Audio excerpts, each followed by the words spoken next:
construire votre progression pédagogique de formation, ce que je vous conseille, c'est de le visualiser comme si le stagiaire devait gravir des montagnes. Et du coup, je l'ai symbolisé sous forme de marches. Et quelles sont les marches que le stagiaire doit atteindre et acquérir pour monter à la marche suivante?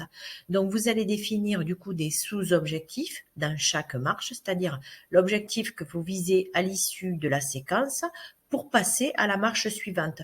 Donc, vous le savez, les stagiaires devront être capables d'acquérir ceci ou cela. Vous le symbolisez généralement par des verbes d'action, respectant la temporalité SMART, c'est-à-dire simple, accessible, mesurable, observable, atteignable, réaliste, proche de la réalité professionnelle et temporelle.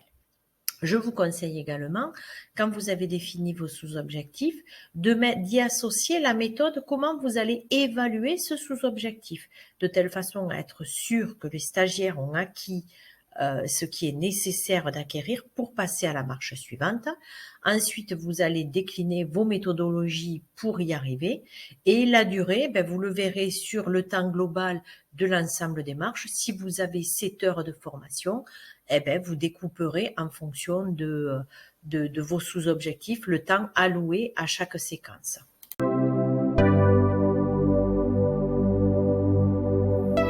Alors, l'exemple du déroulé pédagogique. Alors, je vous ai mis en exemple un tableau qui est classiquement utilisé, que vous pouvez reprendre ou utiliser le vôtre s'il répond à peu près à cette nomenclature.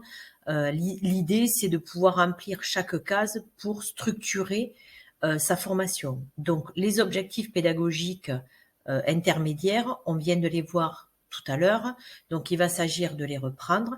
Vous allez y associer un petit peu de contenu, c'est-à-dire dans chaque partie, qu'est-ce que vous voyez? Donc pour chaque objectif, vous allez dire, j'ai besoin de traiter de ça, de ça, de ça, de ça.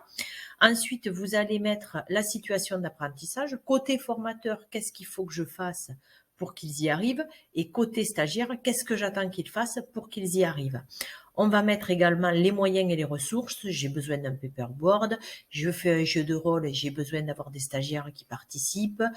J'ai besoin d'un jeu de cartes pour mettre en situation.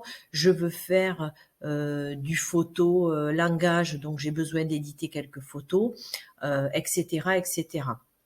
Et ensuite, je vais définir les modalités d'évaluation, c'est-à-dire comment je vérifie et je m'assure que les stagiaires ont bien atteint cet objectif. Donc, les modalités d'évaluation, ça peut être juste, je pose des questions, bien évidemment que j'ai préparées à l'avance, à l'ensemble du groupe, je vois comment ça répond, et en fonction des réponses, je vois si le groupe a atteint ce que je visais, ou s'il l'a pas atteint, qu'est-ce que je corrige ou qu'est-ce que je reprends pour qu'il atteigne.